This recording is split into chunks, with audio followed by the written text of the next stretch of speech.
PDP, aku kurang ngerti. Jadi kalau di Jerman itu kita mempunyai 2 jenis. Yang pertama kamu infected corona or just kemungkinan karena kamu punya simptom-simptomnya. Jadi yang 2 jenis ini doang. Kita nggak punya banyak protokol. Ketika kamu datang ke rumah sakit, kita samain dengan orang yang datang ke rumah sakit dengan penyakit lain atau penyakit-penyakit normal. Kita khususin mereka langsung directly kita yang ambil. Jadi sedikit mungkin kontak dengan orang lain ataupun kontak dengan nurse-nurse yang lain, nurse-nurse yang bagian-bagian. Jadi mereka langsung datang ke kita, yang kemungkinan mereka kena itu langsung ada tempat bagiannya, 1 stasiun yang berbeda. Dan diisolasi juga sampai swab testnya negatif. Dan yang ketahuan langsung di situ kena positif, ada juga ruangan isolasi tersendiri. Jadi kita nggak punya yang namanya suspek, ospek. Jadi kita nggak banyak namanya protokol. Pasien datang, swab test. Kalau yang masih muda, pulangkan.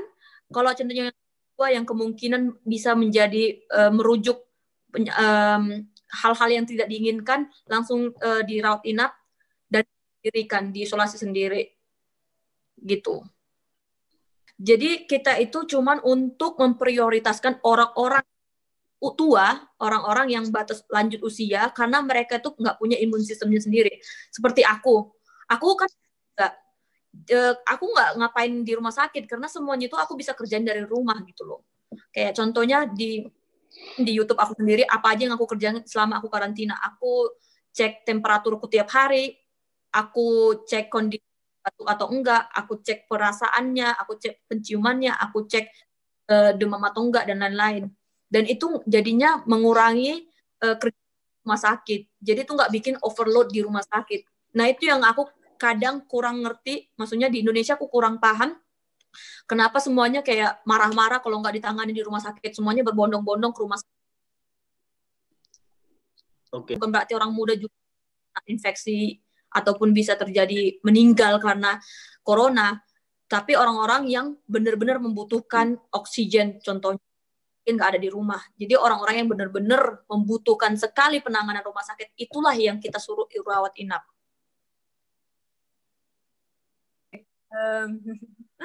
Jadi sebenarnya kayak aku bilang sendiri, untuk orang yang muda kayak kita itu, yang bisa menangani, yang menyembuhkan sendiri, yang bikin kita stabil sendiri, yaitu adalah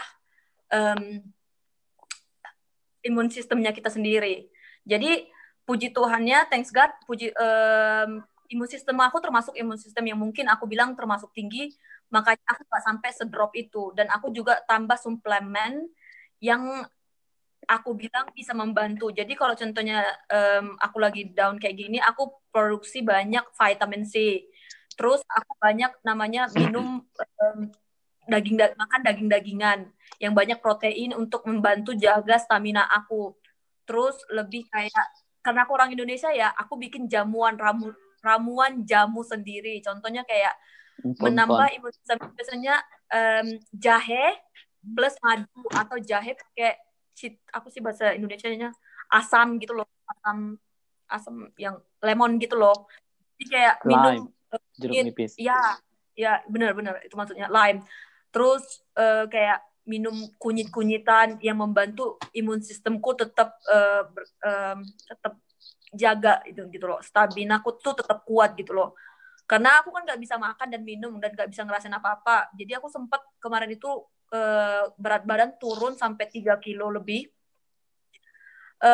Aku paksa makan sih. Aku terpaksa makan yang supaya tubuhku bisa bisa gituin sih. Itu yang aku selalu kerjain. Tapi seperti aku bilang, aku nggak expert dengan hal itu.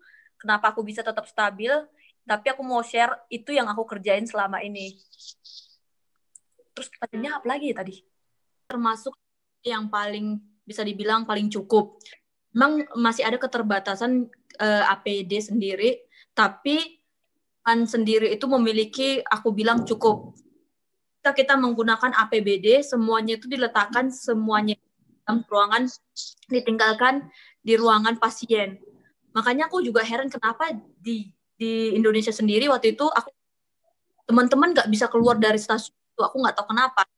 Jadi kita itu sekali pemakaian, sekali kontak dengan pasien langsung buang, sekali kontak buang. Jadi kita pakai itu nggak berulang-ulang kali. Jadi semua alat yang kita gunakan itu kita tinggal ruangan pasien itu. Kita nggak boleh, jadi kita keluar dari ruangan pasien itu tidak terkontak dengan bakteri ataupun virus yang namanya virus corona. Jadi kita tuh bersih sama sekali dengan hand disinfection, and then privately bakal mengurusin kita.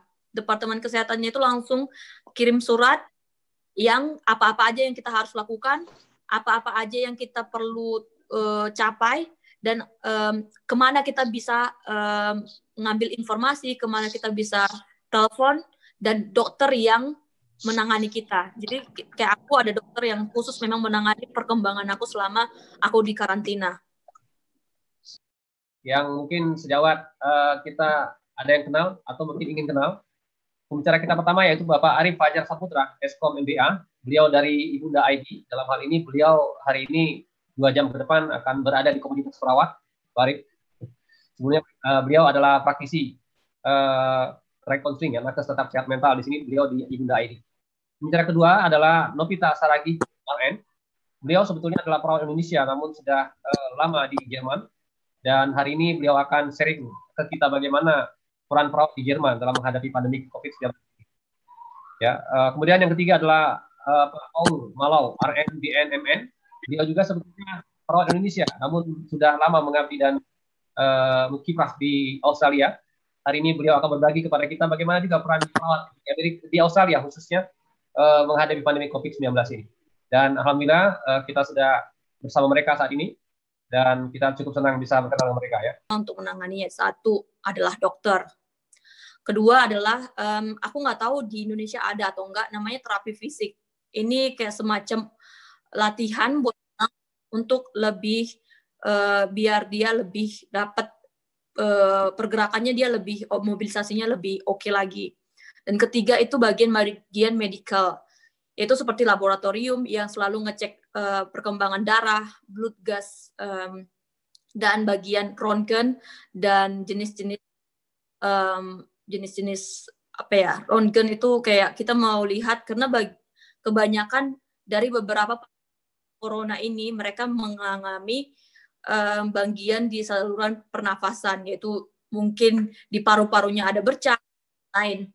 Dan inilah yang aku bilang role-nya itu ya membantu dokter dan profesional tim untuk menangani langsung pasien corona yang kebutuhan-kebutuhan tertentu. Dan yang kedua adalah controlling pasien of COVID-19. Sebenarnya sih kalau boleh jujur harus cuman karena COVID-19. Tapi ini lebih juga buat semua pasien dan buat semua perawat-perawat dimanapun kita berada. Kita cek temperaturnya, kita cek pulsnya, kita cek tekanan darahnya, kita cek apa yang menjadi simptom-simptomnya. Kenapa? Karena kalau kita nggak kontrol secara intens, merujuk ke kematian.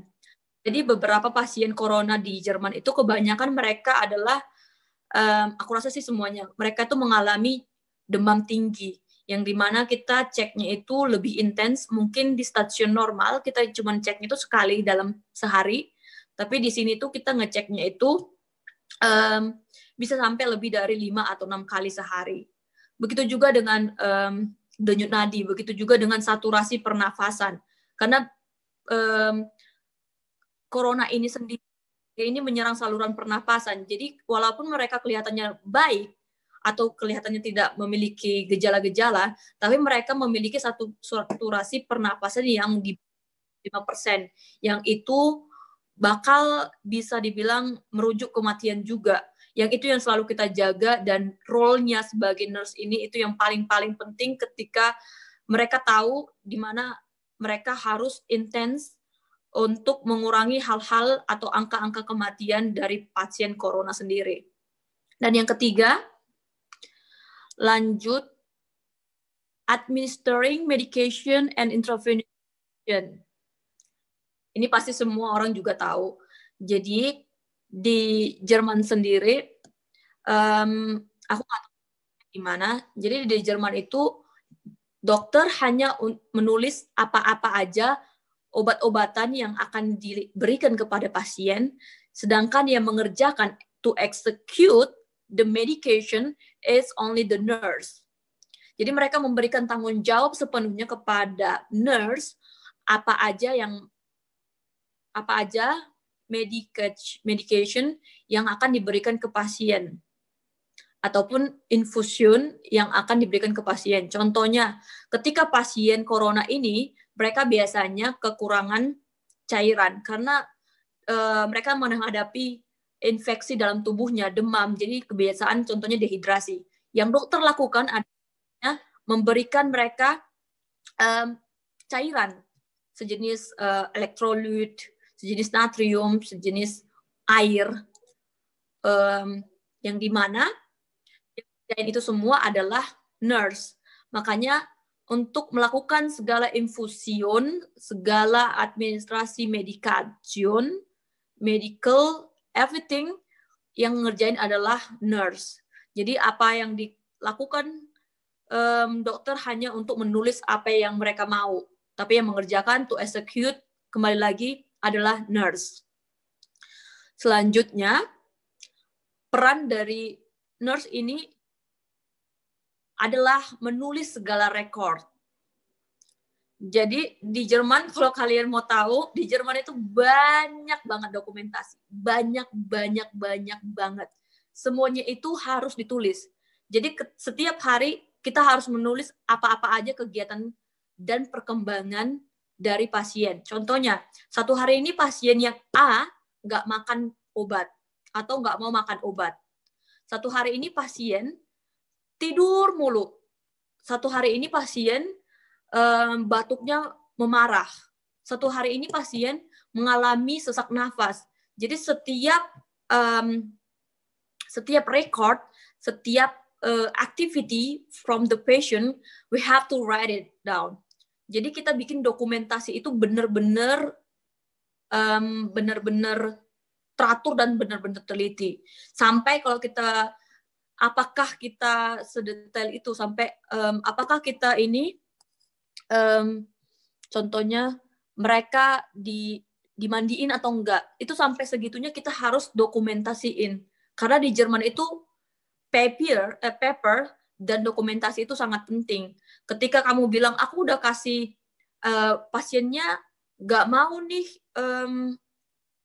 nih menerima infusion. Terus mereka bilang, kenapa kamu nggak bakal tulis? Kamu harus tulis perkembangan mereka dan bagaimana mereka satu hari itu. Apakah pasien itu menangis, physically or physic, kalau dia capek atau ini. Jadi itu adalah hal-hal yang harus dilakukan oleh setiap nurse yang ada di Jerman. Dan itu paling penting. The next, peran yang paling penting di Jerman yang dilakukan oleh perawat adalah selain itu to allocate bed management. Bed management itu aku nggak tahu di Indonesia ada atau enggak. Bed management itu sebenarnya adalah tugas dari manajer tentang tempat tiduran. Katanya sih simple ya, tapi sebenarnya di sini tuh penting banget karena di Jerman sendiri ada bagian namanya untuk tiga kamar, satu kamar 4 orang, satu kamar 5 orang, satu kamar 1 orang, atau satu kamar 2 orang. Jadi di Jerman sendiri kita ada yang namanya kalau kamu suspek corona dengan kamu yang udah positif corona, itu dibedakan. Jadi kita harus pinter-pinter sekali untuk mengallocate pasien ini arahnya kemana. Jadi ketika dia suspeknya positif, suspek corona, nggak boleh digabungin dengan pasien yang udah positif. Dan begitu juga positif corona disatukan dengan suspek corona. Karena kita nggak mau membagi atau memberikan corona infeksi bakteri corona ini. Jadi untuk juga pinter-pinter supaya kita punya batasan maksimum. Karena ketika kita semua orang satu kamar satu orang, dan itu juga nggak punya kapasitas segitu banyak gitu loh. Tapi kalau kamu bilang ya udah 4 pasien satu kamar, nggak boleh juga, karena ada beberapa yang kamu ada detail khusus, ini pasien cocok nggak sih sama yang tua sama yang muda, cocok nggak sih, yang muda sama yang muda cocok nggak sih. Karena di Jerman sendiri itu kebanyakan yang tua itu annoying, dan yang tua itu butuh waktu lebih banyak kayak beradaptasi gitu. Jadi kita harus pinter-pinter mengatur. Yang ketiga, selain juga untuk avoid the overload, adalah to sanitize and to prepare all the bed for the next patient.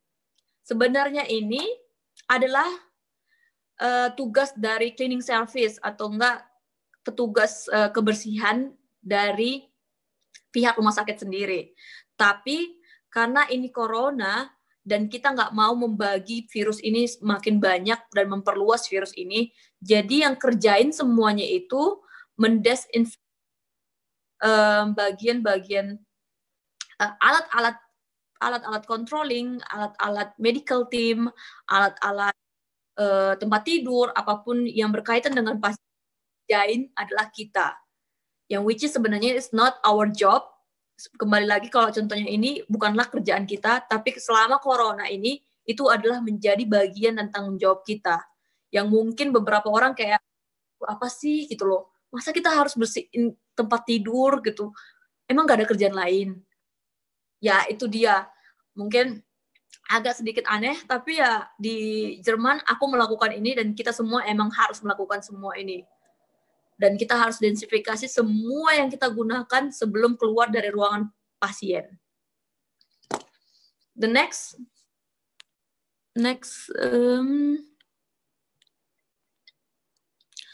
yaitu adalah assist the patient. Nah, ini itu lebih kayak kamu menjadi moderatornya antara kamu pasien dan keluarganya, atau pasien dengan teman-temannya.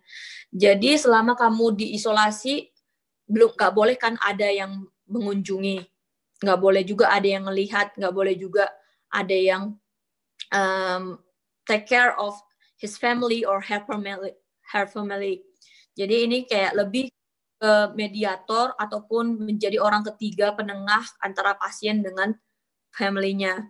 Jadi di Jerman itu kita kasih nomor teleponnya kita, nomor telepon di stasiunnya kita. Nanti pasiennya sendiri family-nya bakal telepon kita dan kita menjadi mediator sama pasien. Teleponnya sih nggak boleh langsung ke pasien karena kayak aku bilang telepon itu juga salah satu bagian alat kerjanya kita. Tapi kita menyampaikan pesan yang mungkin buat kita tuh kayak apa sih? Buat kita tuh mungkin biasa aja, tapi buat pasien itu yang begitu ya, doa yang family-nya atau hal-hal yang mungkin kita nggak mungkin kayak menurut kita hal-hal sepele, tapi menurut mereka itu begitu baik. Sama dengan kayak bawain bajunya. Aku nggak tahu sih di Indonesia kayak mana, baju gimana, mungkin makanan kesukaan itu semua kan yang dibawain kan dari family. Tapi mereka kan nggak bisa ketemu nih sama pasiennya, dan kitalah menjadi mediatornya. Next, itu adalah be the consultor to educate the patient of what to do and what not to do during or after the isolation.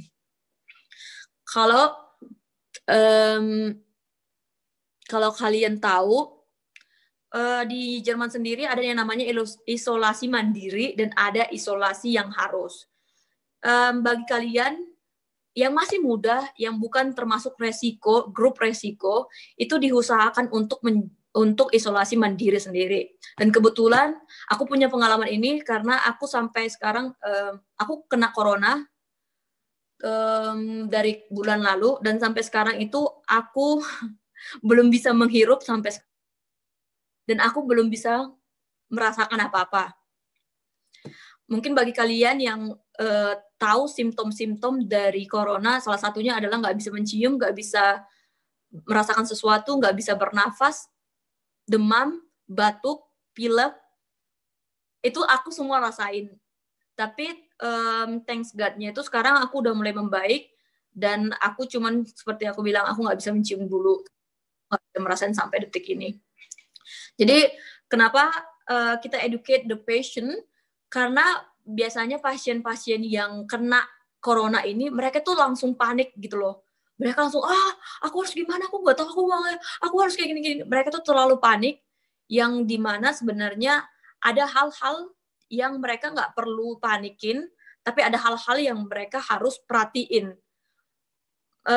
Bukan berarti aku bilang kita nggak waspada, bukan.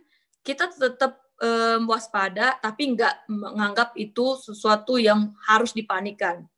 Waspada boleh, tapi jangan panikan.